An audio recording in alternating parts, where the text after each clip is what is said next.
4 line भूमिका बा master, अवस्वर देके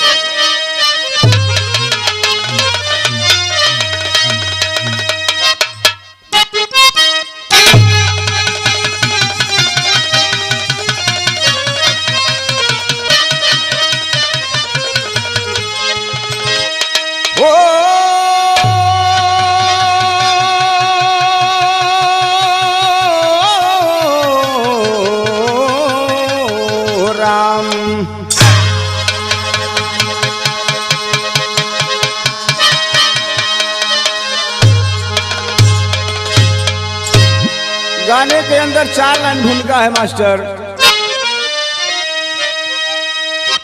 श्रावस्ती नगर में थे सेठ सिलोचन, एकलौती बेटी रही पटचारा। हुई जब सयानी सुहानी अदाले, जवानी में छलकी मोहब्बत की धारा।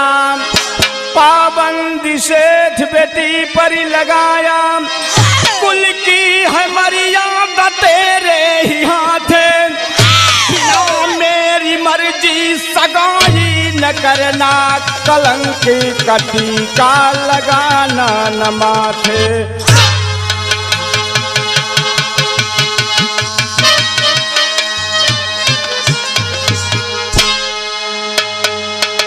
श्रावस्ती नगर आज जिला है, उसी नगर का रहने वाला सेठ सिलोचन, जिसके पास एकलौती एक बिटिया है जिसका नाम बताया गया पटचारा।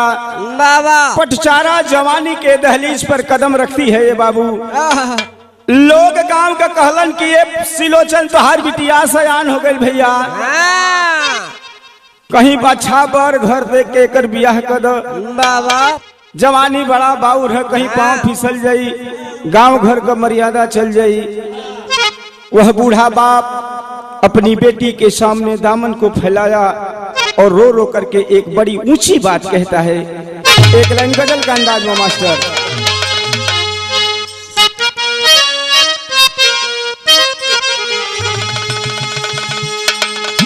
यह गजल का अंदाज बात कि अरे जहां आदमी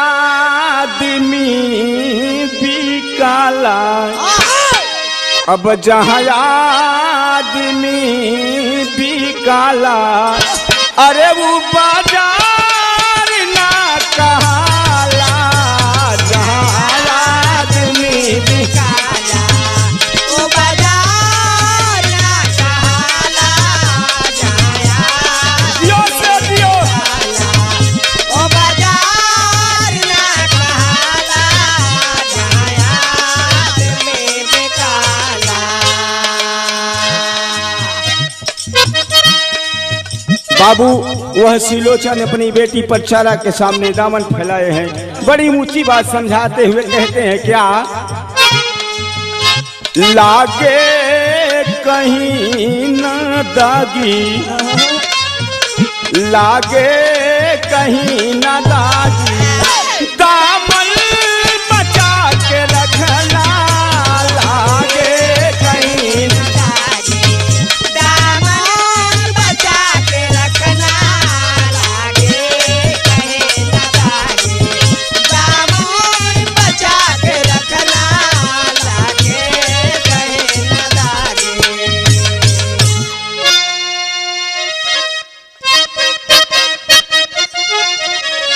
अरे लागे कहीं ना दागी,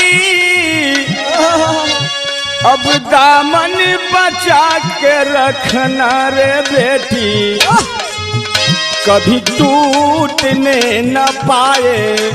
सपना कई प्रकार का होलन, केहू सुत के सपना देखेला, केहू जाग के सपना देखेला। बाबा जाग जवन सुत के सपना देखल जाला उठब तो खत्म हो जाई, लेकिन जाग के जे सपना देखेला उ कामयाबी के प्राप्त करके अपना मंजिल तक पहुँचेला। उहे बाबू सिलोचन अपनी बेटी से बतावत हवन, कभी टूटने न पाए, कभी टूटने न पाए, सपना सजा के रखना, कभी टूटने न पाए, सपना सजा के रखना, कभी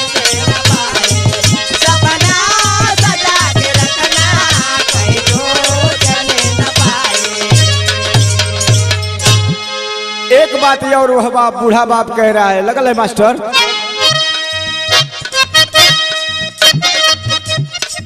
कहते हैं क्या कि पर्दे में सदा रहना। बाप अपनी बेटी को समझाते हुए कह रहा है कि पर्दे में सदा रहना, पर्दा नसीन बन कर बेटी बेटी, पर्दा नसीन बन के राम। बड़ी मार्के की लाइन है। इज्जत की अपनी चादर, इज्जत की अपनी चादर जग में जगा के रखना, इज्जत की अपनी जग में जगा के रखना, जग में जगा के रखना, जग में जगा के रखना,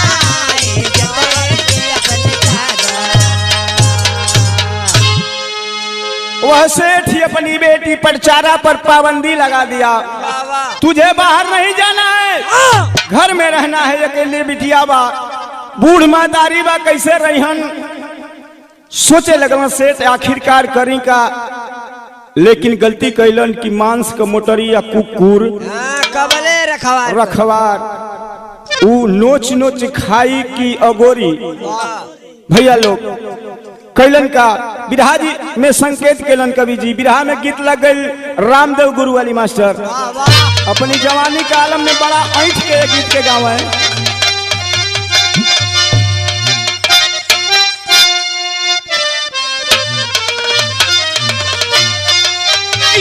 झुलनिया के गुजवा, अब झुलनिया के गुजवा, अब टूटल राजा, जवनिया में गड़िया छूटल ये राजा, जवनिया में गड़िया छूटल राजा, जवनिया में गड़िया छूटल राजा, छूटल राजा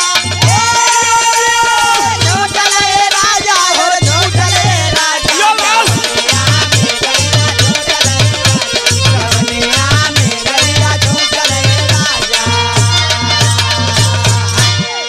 कवि जी संकेत कैलन मास्टर कि अरे धन दौलतिया, धन दौलतिया छिपे सोना चांदी,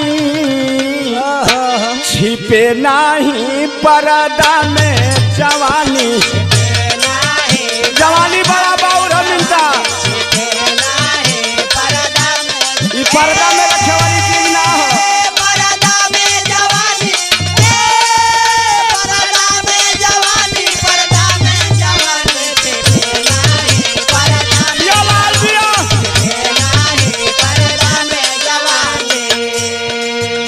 कैलन का सेठ बिटिया अकेले बा, घर में मन ना लगी उब जाई। एगो गलती कर दहलन कि पुष्कर मालिक ललनवा सुधाकर। पुष्कर नाम का एक माली था जो सेठ के साथ रहा करता था। उसका एक नौजवान बेटा था जिसका नाम बताया गया सुधाकर। जवान सुधाकर, जवान पटचारा सुधाकर का ड्यूटी लगा दे हमें कि रोज सुंदर माला बना के ले अइह। आ बिटिया पटचारा का गले में डलिह, एक आध घंटा बैठ के ओकरा संगे वार्तालाप करिह, ओकरो दिन कट जाई, तोहरो दिन कट जाई। इहे गलती कर दहलन। अरे पुष्कर मालिक ललनवा सुधाकर, आ पटचारा को देता माला बना कर, पटचारा को देता माला बना कर, पटचारा को देता माला बना कर। अरे डूबी गईला, डूबी गईला, डूबी गईला, अरे डूबी गईला दोनों परमवा का पानी, छिपे नहीं पर्दे में जवानी, नहीं पर्दा में जवानी, नहीं पर्दा में जवानी, पर्दा में जवानी, पर्दा में जवानी, नहीं पर्दा में जवानी,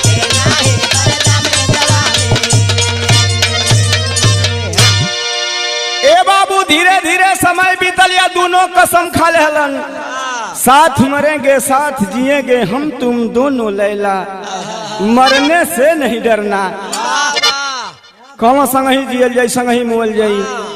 सेठ परेशान हमन कि हमार बिटिया के कहीं सुंदर बर मिल जाए, सुंदर घर मिल जाए, बियाह कर देती अपना घरे चल जाए, हमार माथा का टेंशन दूर हो जाए। बिटिया बड़ा बोर भार होलिए बाबू। ओ समय सेठ अपनी बिटिया का शादी तय कर देहलन। नियत तिथि पर बारात जाके दरवाजे पर लग गई, द्वार पूजा होखे लागल। अब का बारात ऐसा में कि पते नहीं चलत, पहले बड़ा निंगन में मेहरारू कुल गीत गावे मास्टर होत बा। द्वार पूजा पर छवना होत बा ए मास्टर अरुण भैया। आए हर दुल्हा दुल्हन दोनों घर में बाणन, आनी नवका पुरनका दुल्हवा सुधाकर पटचारा अपन योजना बनावत हम कि कैसे भागल जाई। हमनी के तो कसम खैली जा, वही जाए को खतरा हो गई। भैल का मास्टर बिरहा में गीत बदल गई। जावत तरह से बढ़िया फर्ज है।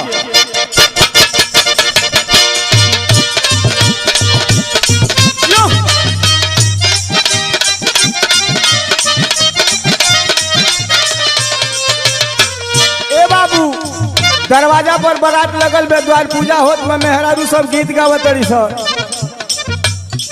अब वही में भैल गड़बड़ हो गई मास्टर। का भैल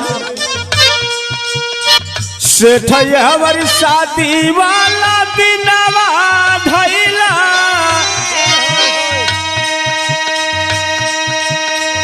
सेठ हमारी शादी वाला दिनवा धैला, दुल्हा ले गहनवा अइला हो। सेठ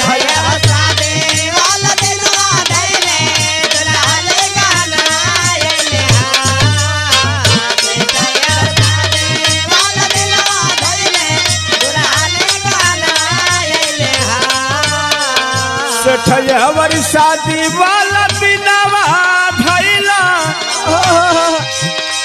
दुल्हा ले गहनवा अइला हो। केहू जानलस ना धोखावा कमार भैली, दुल्ही फरार भैली हो। केहू जानलस ना धोखावा कमार भैली, दुल्ही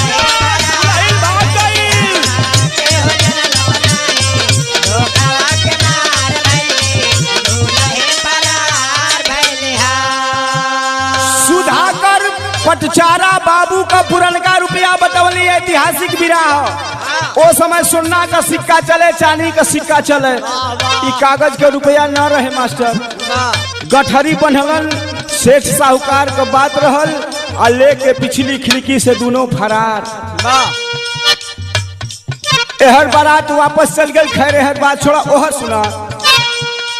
सुधाकर पटचारा बहुत दूर गईला, धन बिन मजबूर भैला हो। सुधाकर पटचारा बहुत दूर गईले, धन बिन मजबूर भैले हा। सुधाकर पटचारा बहुत दूर गईले, धन बिन मजबूर भैले हा। सुधाकर पटचारा बहुत दूर गईले, धन बिन मजबूर भैले हो। गोड़ गारू भैला हो, पाम भारी भैला, विपदा पार अइली, धोखावा कमार भैली हो। गोड़ गारू भैला, विपदा पार भैली, धोखावा यार भैली हा। गोड़ गारू भैला, विपदा पार अइली, धोखावा यार भैली हा। देखा संसार में हमार रितबा, सोनू भैया तुहार रितबा, सबका रितबा। धैल रुपया बहुत दिन टिके ना। रुपया का मतलब यावत रहे जात रहे। उ दोनों जो रुपया ले गए हम गट बांध के बाबू खर्चा करे लगलन। धैल पैसा कमाए के कहाँ बा। धीरे धीरे वो रुपया वो आ गई, समय बीतल। पटचारा गर्भवती हो गई। पटचारा गर्भवती हो गई। कहलस कि सैया आज रुपया का काम लगल, तो रुपया वो आ गई। कहलन तू पागल है, का करबू, हम व्यवस्था करब। टांगी उठौलस, कुल्हाड़ी उठौलस बाबूजी, लकड़ी काट के। जंगली क्षेत्र है, श्रावस्ती नगर पहाड़ी क्षेत्र है। लकड़ी काट के बाजार में बेच के जीविका अपन चलावे लगल। बिरहा में टेरी लग गई।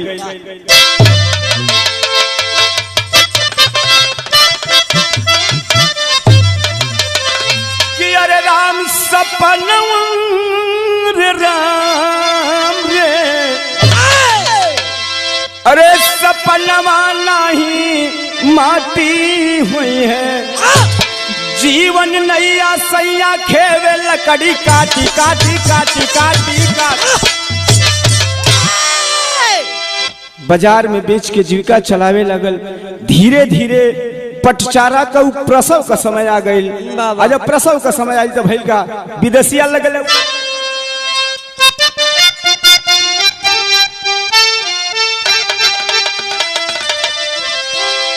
कि जैसे गर्भवती माता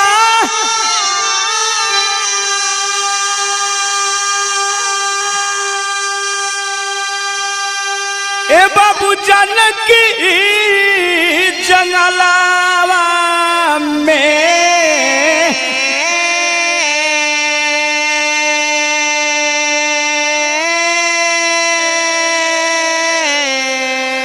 अरे रोई रोई देहली अपना लाल के जाना मावा।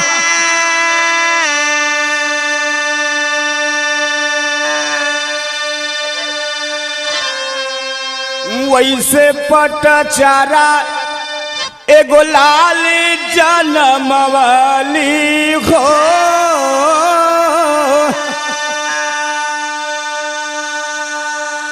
ए बाबू 3 साल बीतल रे गरीबिया में दिना।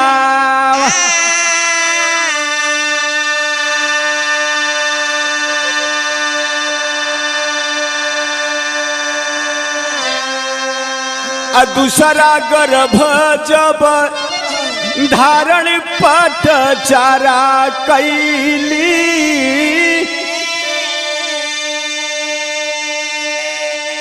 एक दिन कहली स्वामी जी का धई के चाराना।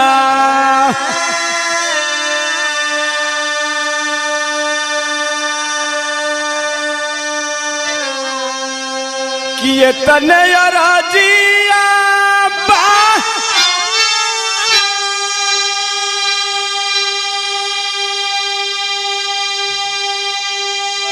नर तो से गोसाइया हो,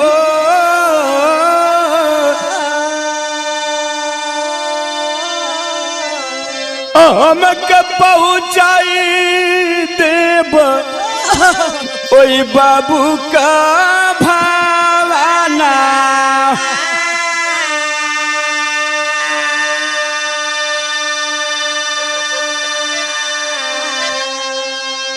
ये बाबू पटचारा प्रमाण मिलल कि पटचारा का पेट से पहला बार बेटा पैदा भइल। वो बेटा धीरे धीरे 3 साल का हो गई। दूसरा गर्भ धारण करती है पटचारा। 2 महीना 4 महीना 5 महीना 8 महीना बीतल। प्रसव का समय धीरे धीरे नजदीक आवत बा। एक दिन अपनी सैया सुधाकर से कहलस कि ये सैया मेहरारून का काम जानते बड़ा, जब फुसलावे को हुई तो बड़ा सेवा करी हो तैया। कुल तेल ओल हाथ गोड़ में लगा के बिनता कपार उपार दबौला सा कहलस कि ये राजा एगो बात कहल चाहतनी। बाबा कहलस कि का कह न का कहल चाहतड़ू। कहलस कि यह चाहतनी कि हमारी दूसरा बेटा जो बात दूसरा गर्भ क्षमा करेंगे, चाहे बेटा हो या बेटी, दूसरा बच्चा हमारा माँ के सामने पैदा हो। झर दे ये बाबू सुधाकर के आंख से आंसू टपक गई। कहलस कि अरे पगली तू होश में ना हई, तो के याद कुछ ना है। अरे जौना दरवाजा पर बारात लगल हल, दरवाजा पर मंगल गीत होत रहल, गांवपुर का मेहरारू जुट के परछौना करत रहली, मंगल गीत गावत रहली। हमनी के पिछली खिड़की से भाग गेली जा। बारात वापस चल गई होई। ओ सदमा के गांव के लोग तोरा माई बाबू के ताना मरले हुई हैं। ओ सदमा के वो ताना के सही के तो हर माई बाबू ये दुनिया में जिंदा हुई हो कि मर गए हुई हन एकर पता नहीं खे। तू कहत लू कि हम माई के जाई पागल तो ना हो गईलू। अरे पगली लेकिन जान तड़ न नारी को हठ बड़ा खराब हो। बाल हट, क्रिया हट, राज हट बड़ा खतरनाक हो। मेहरारू जिद कर रहलस, आंख में आंसू बा। सुधाकर समझा के बड़ी ऊंची बात कहता है। का कहलस मास्टर बिरहा में वो गीत लग गई। तरह से बढ़िया फर्ज है। आओ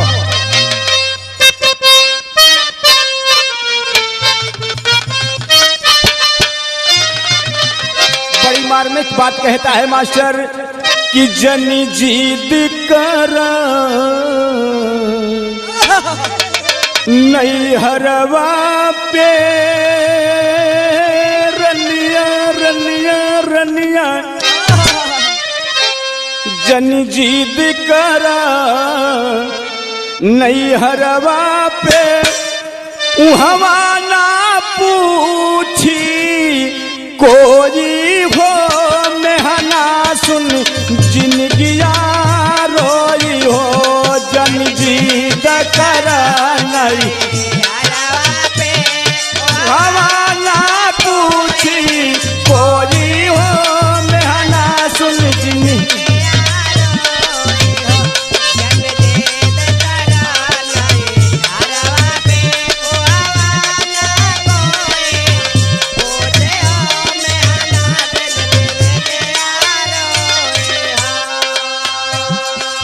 बड़ी मार्के की बात कहता है समझाते हुए सुधाकर कि अरे बनले पे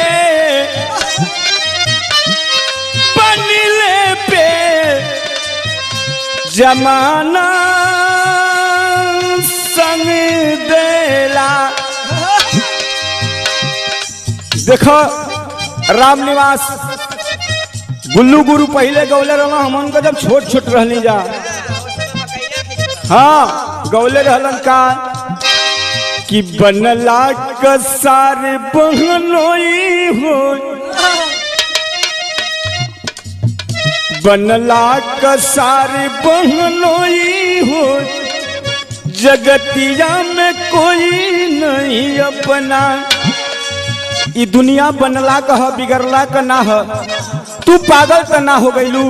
समझाते हुए कह रहा है बनले पे जमाना संग देला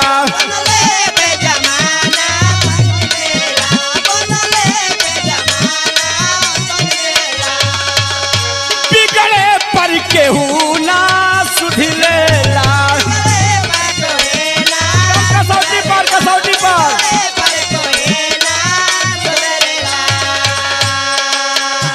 जनी बोवा बीज पत्थरवा पे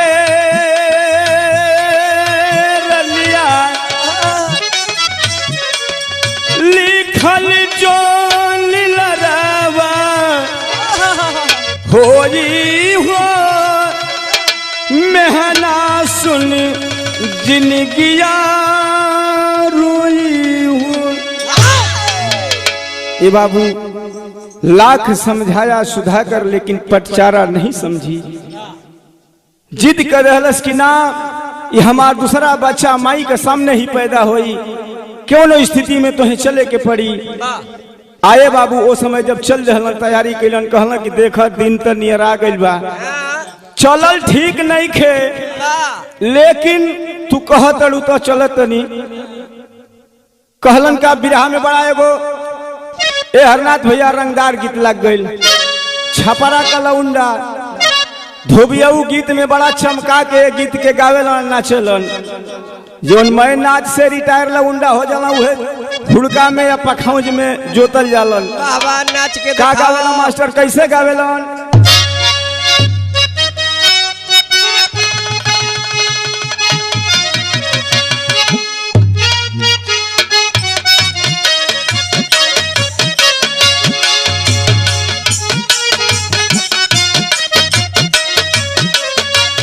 छपरा सारिया में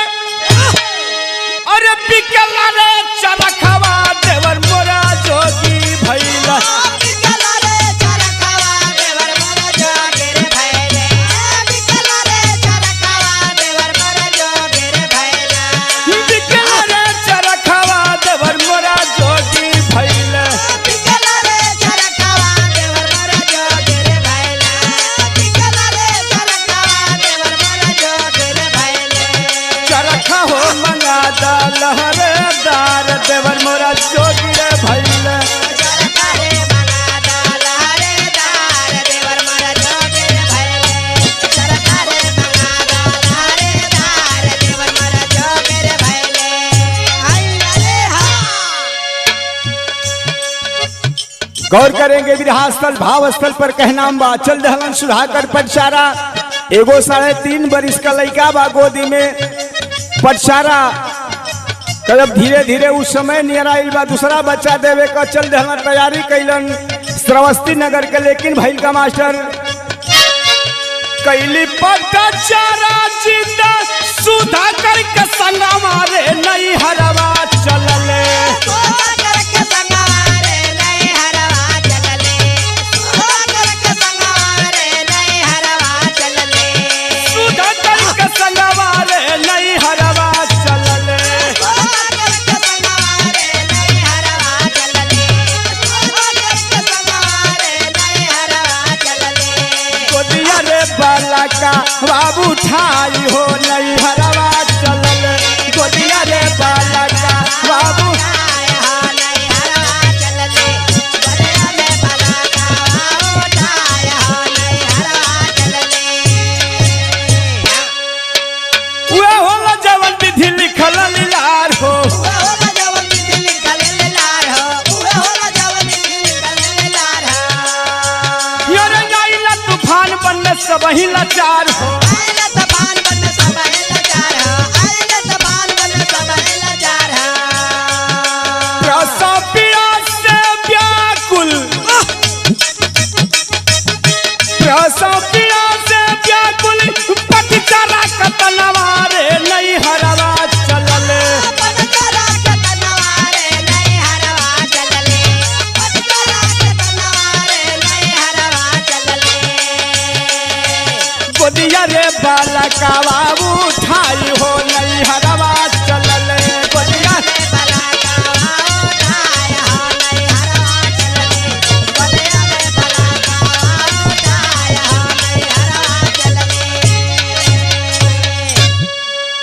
ए बाबू रास्ता में जब पहुंचलन तो जबरदस्त चक्रवाती तूफान आ गई।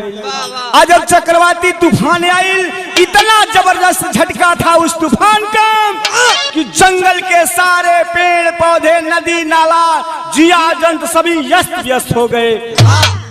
झरना में तेज पानी हो गया, नदियां उफान पर आ गई, पेड़ों की टहनियां टूट टूट करके जमीन पर गिरने लगी और सारे जिया जंत बाबूजी व्याकुल होकर इधर उधर भागने लगे।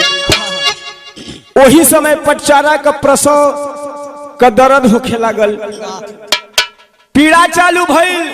कहलस कि कहली न कि अपन मड़ई ना छोड़ल जला। अब ए स्थिति में हम का कनी मूसलाधार पानी होत बाए बाबू, ई छटपटा तड़ी। लेकिन भइल का मास्टर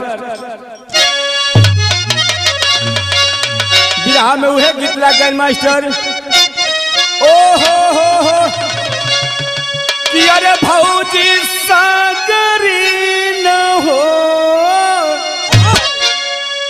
भाव असल सुना कि बरिस पनिया सगारवा कधार हो, गुजरिया गन गन कांपे लागल हो। बरिस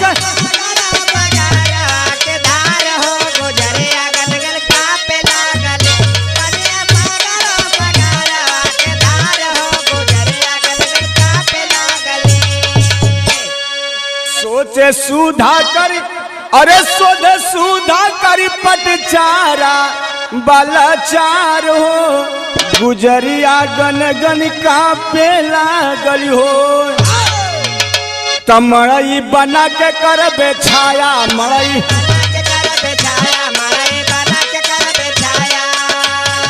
भीजे दुलही का काया, भीजे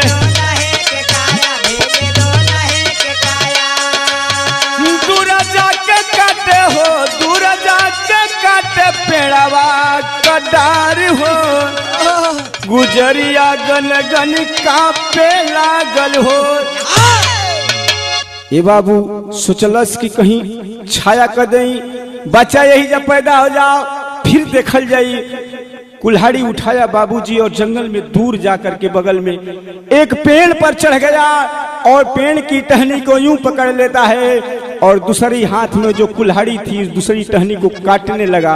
मैंने बताया उस चक्रवाती तूफान से जंगल के सारे जिया जंतु अस्त हो चुके थे। उसी पेड़ पर एक विषैला सर्प था बाबूजी। जब सुधाकर को देखा तो धीरे धीरे नीचे उतरने लगा, लेकिन सुधाकर का नजर तो वहां है जहां कुल्हाड़ी घाव कर रही है। देख नहीं पाया सांप को और टहनी समेत जो है उसके बाह को कुंडली मारकर पकड़ लेता है सांप। छोड़ावे लगल, सांप को कुंडली छूटे ना बाबू जल्दी। सोचे लगल कि आखिरकार तो हमके मुआई दे, काटे दबा, कई जगह काट देहलस, कम से कम छोड़ दी तो भाग के जेती पटचारा के हैं ओइजा मरियो जेती तो परेशान ना होई। लेकिन वह सांप नहीं छोड़ा बाबूजी। भैल का बिरहा में एगो बड़ा मार्मिक गीत लग गई। देखो बियाह शादी में मेहरारू पहले कौन पड़ रही, बड़ा निमन गीत गावे, जैसन मौका वैसन गीत, वीर रस करुण रस हास रस मय गा देश। सिंदूरदान का समय एगो मेहरारू वो समय गीत गावे, हमारे माता बहन गीत गावे, बड़ी मार्मिक गीत गावे। कहाँ गावे मास्टर?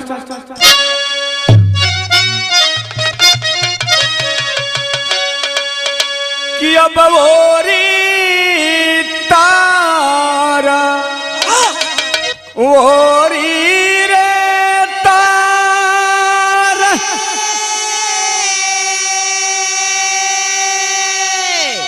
बैठे पर रे नेतिया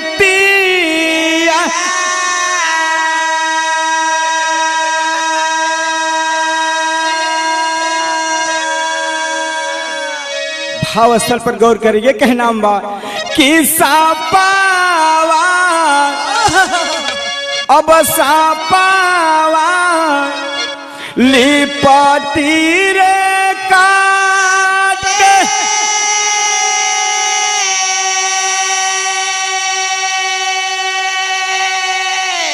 सुदा कर के बाही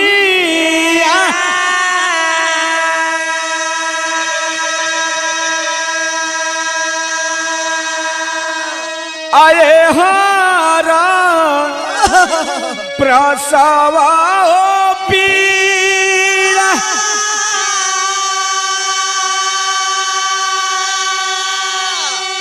अजोली रे दू उलाही।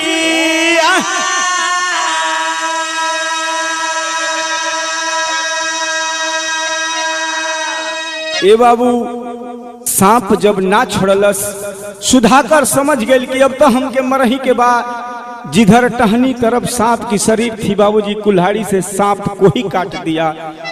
सांप तो दो टुकड़ा हो गया, जमीन पर गिर गया। लेकिन ज्यों ही सांप गिरा बाबूजी जमीन पर, हाथ खाली भइल, शरीर सांप की जहर पूरे शरीर में फैल चुकी थी। सांप के साथ सुधाकर भी उस जमीन पर गिर पड़ा। वह गोरी देह बाबूजी बिल्कुल नीली हो गई, गोरी देह बिल्कुल नीली हो गई बाबूजी। वही मरा पड़ा है, एक तरफ सांप दो टुकड़ा में और एक तरफ सुधाकर की लाश पड़ी हुई है। उस समय दुल्हन परेशान बा, लेकिन प्रमाण मिलेला, प्रमाण पत्रिका द्वारा मिला बाबूजी कि पटचारा के गर्भ से दूसरी बार भी बेटा ही पैदा होता है। नार काटने वाला भी कोई नहीं था बाबूजी। वह नार काटने का काम भी एक पत्थर के टुकड़े को उठाती है, दूसरे पत्थर के टुकड़े पर घीस करके और स्वतः काटने का काम भी करती है। थोड़ी देर में शरीर जब स्वस्थ भइल, तनी सा आराम मिलल, तो कहलस कि हमार सैया कहाँ चल गए हमके छोड़ के, हम कौन ऐसा गलती कर रही, इतना बड़ी अपराध कर रही, इतने तो बात कहनी कि हमार दूसरा बेटा माई के सामने पैदा हुई, इतने गलती खातिर हमार प्यार हमके छोड़ के चल गई ना, ऐसा ना हो सकेला। विश्वास ना होत बा, लेकिन सैया अइलन ना, कहे ना अइलन। दोनों बेटवन के उठौल से बाबूजी और जंगल में घूमे लगलू। मतारी अभागिन पटचारा भैल का मास्टर बिरहा में एगो गीत लग गई करूँ उसका।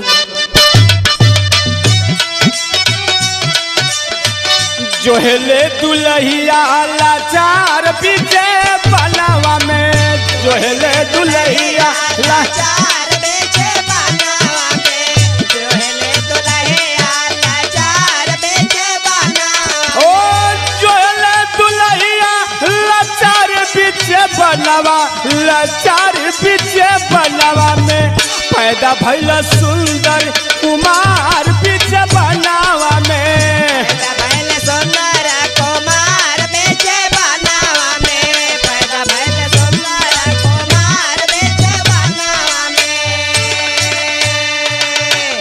गोदिया में ले गया पानी ए बाबू वह पटचारा आंख में आंसू है सीने में दर्द है मन में कलेश है दोनों बेटों को गोद में उठाती है एक तो मांस के लोथड़ा जैसा नवजात शिशु है दूसरा 3.5 वर्ष का बेटा है दोनों बेटवन के उठौलस जंगल में चक्कर लगावे लगल आखिरकार हमार सैया कहाँ गइलन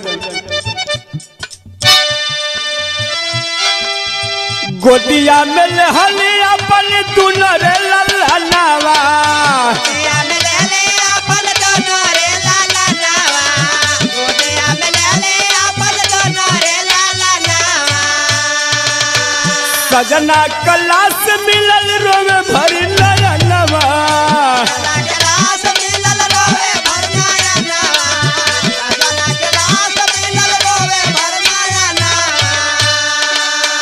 गैला ठोकरवा के मारी बीच बनवा बिसार बीच बनवा में जोहले दुल्हिया लाचार बीच बनवा में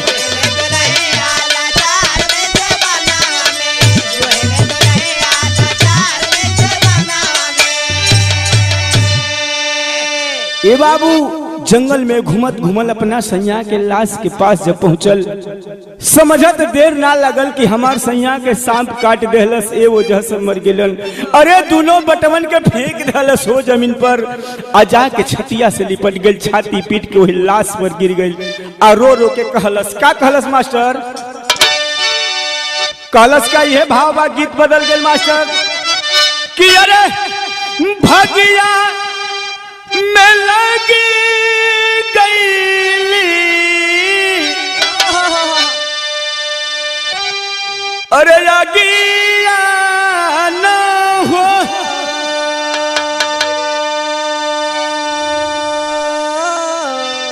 नैया पड़ली माजधा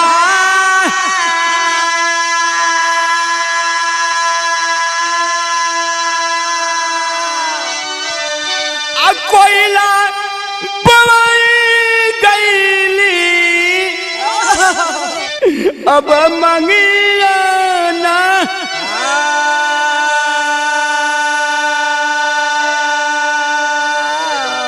नैया पड़ली माजधा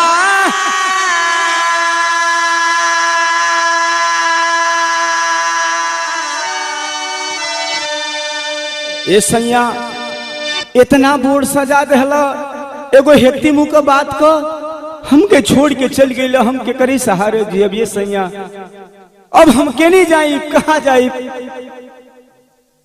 रोलस बिलखलस लेकिन कुछ देर के बाद ओकरा दिल में साहस आयल देखा मेहरारून का पैतृक गुण है दुनिया में माई बाबू पर मेहरारून का बड़ा नाज होला बाबा नैहर में नमक रोटी खैले रही ससुरा में पनीर पुलाव खिएब जब दोनों से तुलना कंप्रोमाइज करे लगब तो नैहर का बड़ाई करी ससुरा का ना करी इतना औरतन का लगाव होला नैहर से अपना महतारी से ओकरा दिल में साहस जमल कि हमार माई अबे जिंदा है माई के पास जाई तो हमार आदर जरूर हुई चाहे हम कितनो बड़ गलती कैली कैलस का बाबूजी कि बचवन के लेके चलल नैहर नगरिया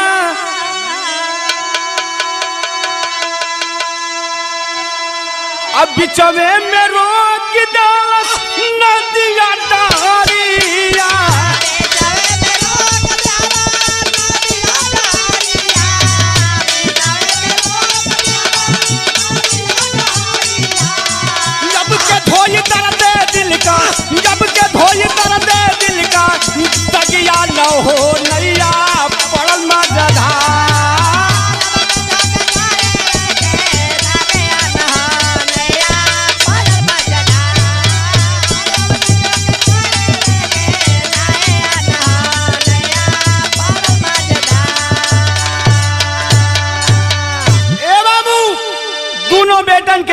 उठौलस आ लेके चल रहलस श्रावस्ती नगर। आप आज भी जाएंगे, पहाड़ी क्षेत्र है, पथरीला रास्ता है, जंगली क्षेत्र है बाबूजी।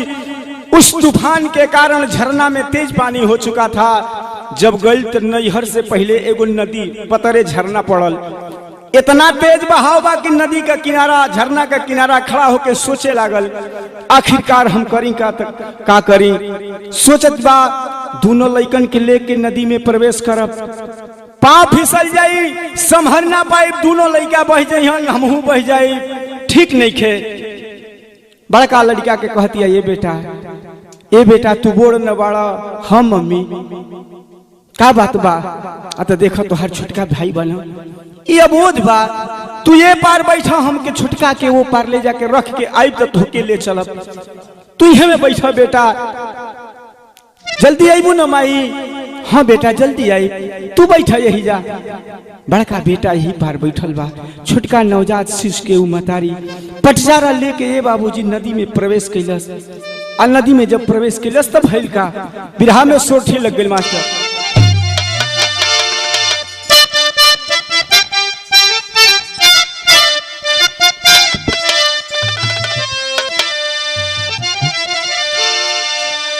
बड़का लड़का के धीरा जब धवली माई धीरा, जब धवली माई धीरा, जब धवली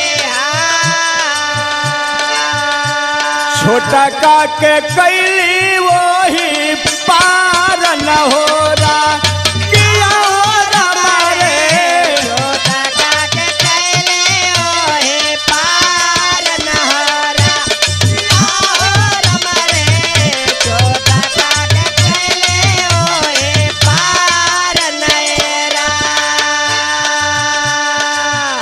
छोटा काके धोके माई पाड़ा, काके लेवे चलली पाड़ा, काके लेवे चलले पाड़ा, काके लेवे चलले।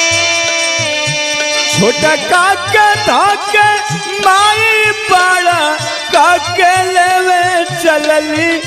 छोटा का गिधवा कैलसी वार न हो रहा। छोटा का पगधा कैल सवार न हो रहा, छोटा का पगधा कैल सवार न हो रहा।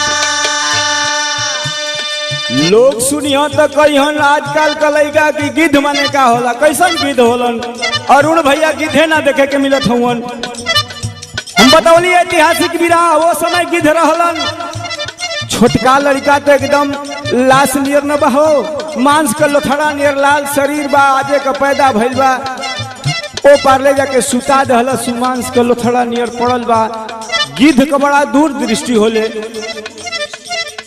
गिद्ध देखलस कि हमार आहार भइल बा, धीरे धीरे उतरे लगल। लेकिन माई नदी में जब प्रवेश कैलस तो माई का करे जाना कहल जाला कि दूधवा का धार केहू केतनो पियाई एगो माई के बिना। कैसे करेजवा जुड़ाई ये बाबू एगो माई के बिना। माई का करेजा भैया मानत नहीं खे, कबो छोटका लइका और ताके, कबो बड़का लइका और ताके। धीरे धीरे नदी में हेलत जात बा।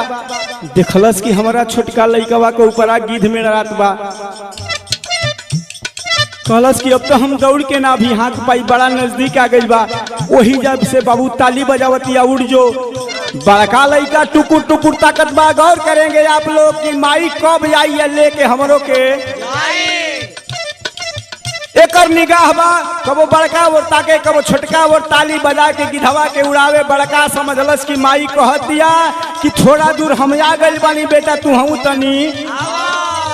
उ तो गिद्ध उड़ावत बिया ही जा सस्पेंशन हो गई। असमंजस में भइल का गिधवा उड़ावे बादक ताली या बजावाली माई ताले या बजावा माए ताले या बजावाले बड़का समझलस माई हम के बोलावाली। अरे के बोलावाले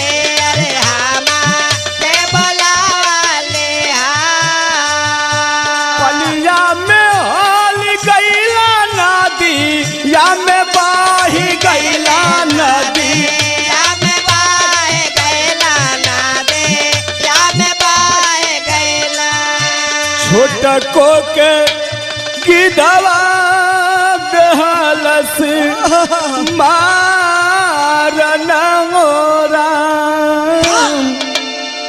ए बाबू बड़का लड़का समझलस कि माई बोलावतिया, आजो बेटा तनी नजदीक आजो। बड़का लड़का जब वही पानी में प्रवेश कैलस बह के चल रहलस। काहे माई का निगाह जब गिद्ध नजदीक बिल्कुल आ गई तो एकदम बड़का लड़का से हट गई, स्वाभाविक चीज बा। छोटका लड़का और निगाह हो गई और तब तक बड़का लड़का ये बाबू पनिया में प्रवेश करते वहां से धार तेज रहल वही चलल। आ वही समय वो गिद्ध जवन बात तवन छोटका लड़का के पेट पर एक के चोंच त मरलस कि पेट फाट गई, अंतड़ी बाहर हो गई। हाय देने कह के माई पीछे बड़का लड़का और ताकत दिया तो देखत दिया कि बड़को लड़का बा समन में बहल जाता। ए अरुण भैया दुनिया कहता कि चलो कुछ कह देब तो हम बानी न। सोनू भैया दुनिया कहत दिया कि हम बानी का करब। माई कहत दिया कि झूठा ही लोग कहत कि हम बानी, हम सोझा में बानी। एगो लड़का के गिद्ध मार देलस आ एगो सोझा में बहल जात बा, हम कुछ नहीं की करत। आ दुनिया फूलल बे कि हम बानी न, तू क्यों ना फेरा में बाड़। कहाँ दुनिया बा केहू का केहू। टुकुर टुकुर माई ताकत भैया बाबू जबले वो लड़का लौकल बड़का जबले लौकल पानी में कबो उतराव कबो डूबे कबो उतराव कबो डूबे। तब तक माई टुकुर टुकुर तकलस। जब आंख से ओझल हो गई बड़का बेटा, माई नदी से बहरा पीछे लौटल आ छोटका बेटवा का लाश उठा के चुमलस चटलस आ चुम चाट के वही नदी में ओहू लाश के प्रवाहित कर देलस। सोचे लगल कि आखिर हम करी तो का करी। दिमाग में आयल कि चलो दुनिया चल गल हमार माई बा, माई के है चलब अपन जीविका पार्जन कर ले। केहू तेरे केहू के बनिहारी क के केहू का बर्तन माज के माई का सेवा क के हमार जिंदगी तर जाई। अपना नैहर के तरफ कदम बढ़ौले बे बाबू। आंख में आंसू बा, दिल में दर्द बा, रोवत बा माई। अहे गुनत बा बिरहा में पहपट लग गई मास्टर।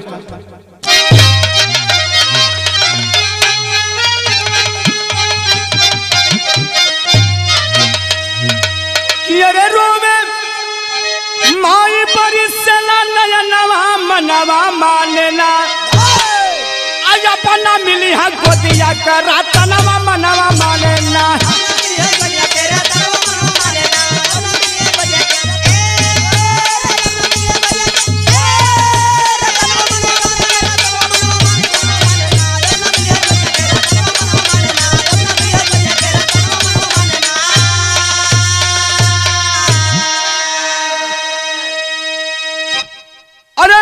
पहुंची नहीं हर के पजरे एगो दादा मिला पुरानिया हो। अरो रो के पटचारा अपन काली कुल कहानिया हो। गांव का जब गोइड़ा गईली तो एगो पुरान आदमी मिललन, निरहू भैया मिललन। आदमी कहलस कि पा लगी चाचा, कहला खुश रह बेटी खुश रह। कहला चाचा हमके चिन्हत हुआ, कहला कि हाँ रे तो के चिन्हत नहीं, तोरे नाव न पटचारा है, सिलोचन के बिटिया है ना। कलश बस दादा और कुछ मत कहिए। कहला कि ना रे बेटी अब कहीं के कहा। रोवे लगलन पटचारा के देख के बुढ़ाऊ। पटचारा रोवतिया कहतिया कि अरे पहले ही रोवे लगलन। रो रो के अपन सारी बात बतौलस। आ जब सारी बात बतौलस तो बुढ़ऊ एक ठे बात कहलन। का कहलन कि अरे बुढ़ऊ बोलनी जानी जा तू भवनवा मनवा बाउर बा, वापस चल जा बेटी मान कहनवा मनवा बाउर बा।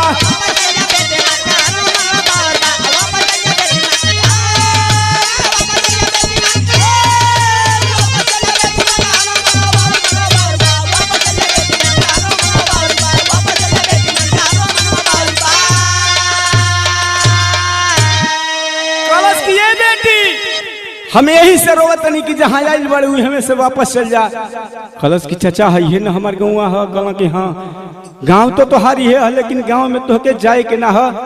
हम विनती करतनी आदेश नहीं की देत लेकिन तुहसे प्रार्थना बा बेटी तू हमें से लौट जा घरे मत जा।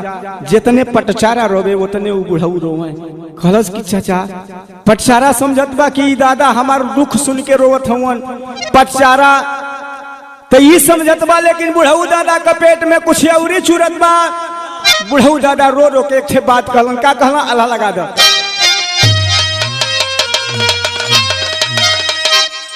कि हाय राम कि विधि का विधान कोई न रे कोइया,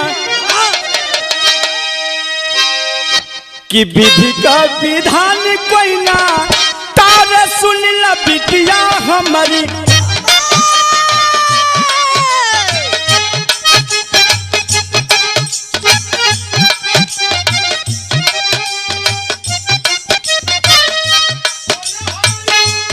होनहारी सक नहीं कोई जग में ता,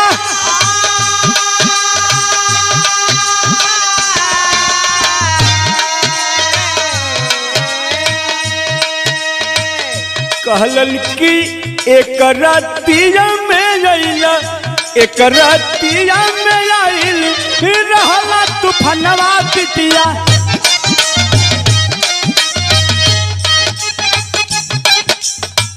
सगरो नगरिया में मचल रहा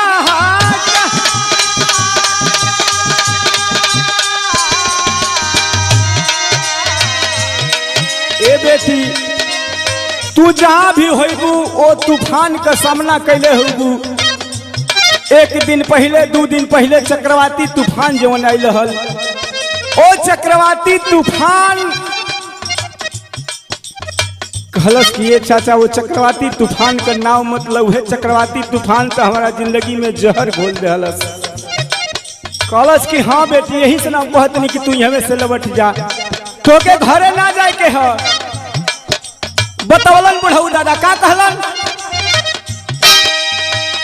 दुख का पहाड़ गिरल तोहरा पर बिटिया सुनला, कहत में फाटल कर जवार हम।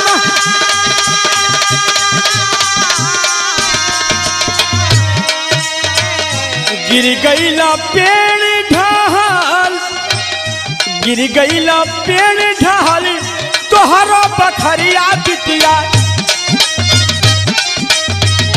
तब के मरी गईला माई बाबू रे तो,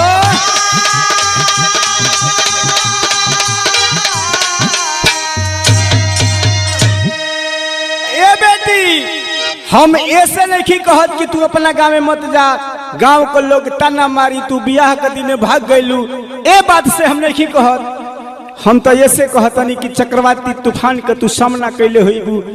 औहे चक्रवाती तूफान में जेवन तोहार खमिया के बगल में नीम का पेड़ रहल, चक्रवाती तूफान में कोई खमिया पर गिर गए, वही खमिया में तोहार माई बाबू दोनों सुतल रहलन, दब के मर गए दुनिया से। अब वही तो जुए लोग परवाह करके या घरे गए हन, तू केकरा के जाके माई कहबू, केकरा के रहबू। यही से कहतनी कि तू यहाँ से चल जा। आज सारा साहस पटचारा का टूट गया बाबूजी। जो माई पर जीवन शासन रहल कि माई हमर बा, माई कह जाए तो हमारा आदर हुई, आज हिम्मत टूट गई बाबूजी, अपने आप से टूट जाती है। आज जब टूट गई तो भइल का अवस्था होकर का भइल, बिरहा तनी अल्लाह बदल दे मास्टर।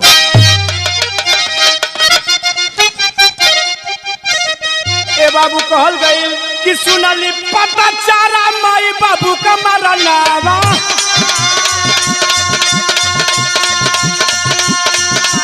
सुनली पता चारा माई बाबू का मरनावा।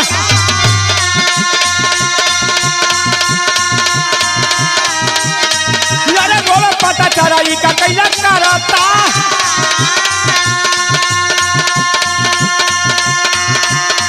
भैया फल फल फेंक ढली तन का बसनावा। अब गली गली घूमे लगली होई के उघार,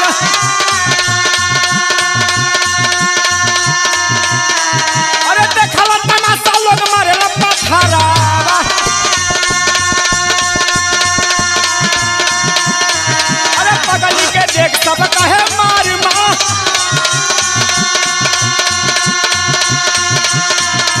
घूमता घूमता पगली गई बनावा।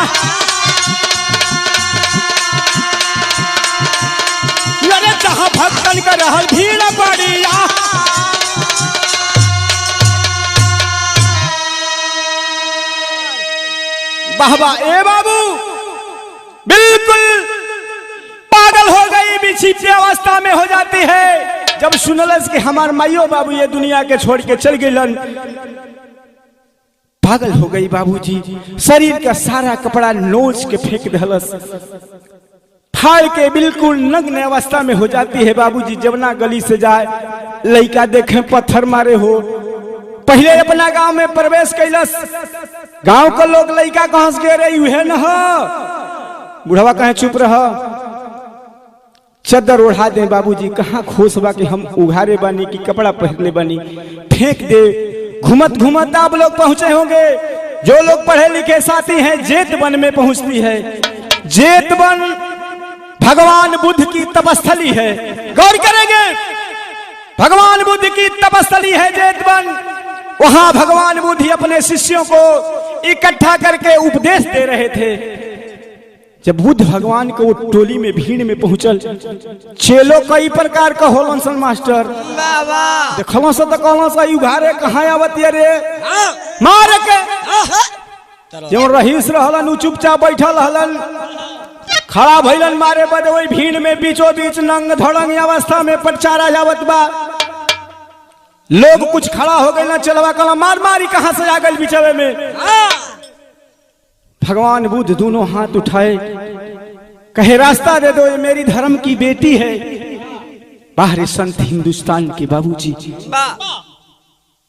23वां अवतार माना गया भगवान बुद्ध को, भगवान का। दोनों महिया फैला के कहना कि अरे बेटी आ जा, कितना दिन से तुम्हारी इंतजार करतनी बिटिया, रास्ता दे दो, हमारे धर्म के बिटिया आ गई हो। अरे बाप रे बाप, दुनिया की बात को अनसुना करने वाली वह पटचारा भगवान बुद्ध की बात को साक्षात मालूम सुन रही है। उस भीड़ के बीचों बीच चीरते हुए भगवान बुद्ध के मंच के सामने आकर के खड़ी हो गई। आज जब खड़ी भइल तो भइल का मास्टर,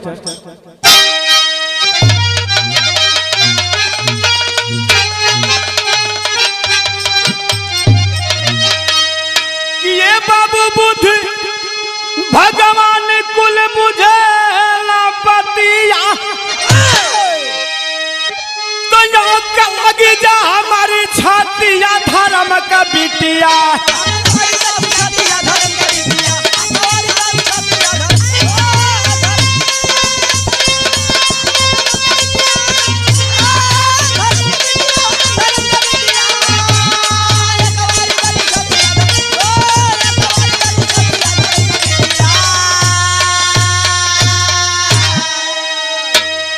रखे माथ पर हाथ बुद्ध जी, चादर उसे ओढ़ा के,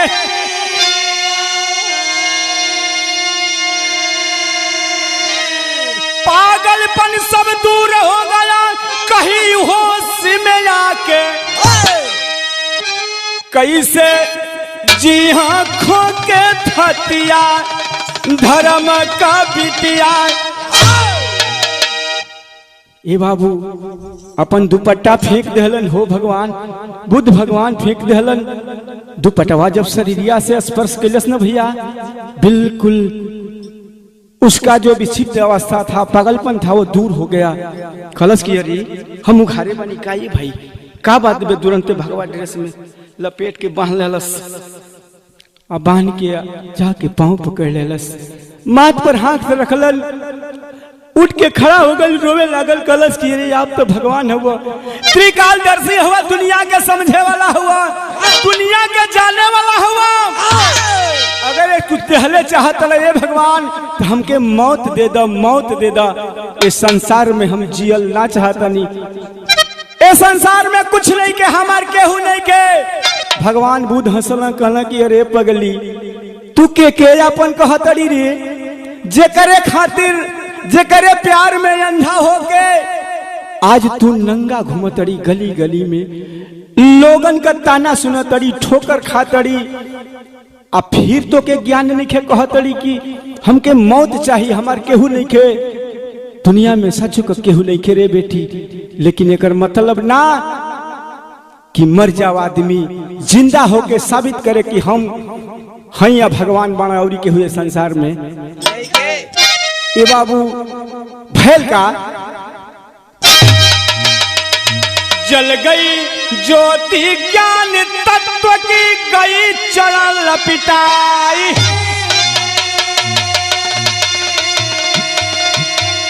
अरे बन के भिक्षुणी भक्ति के रंग में वह गई रंगाई, तो आखिर पा गई मुकुतिया धर्म का बिटिया।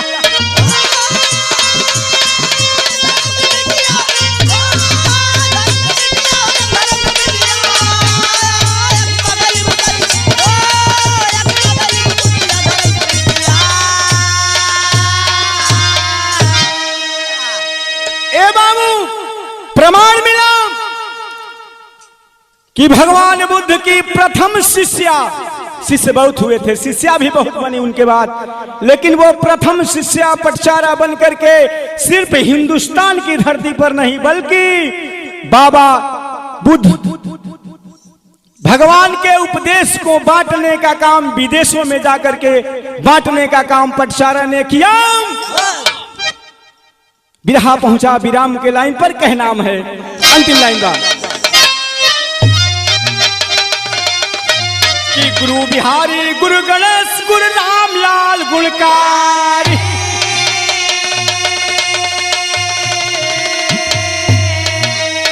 स्वर्ग बसे चंद्रिका कवि बच्चन जी बने पुजारी।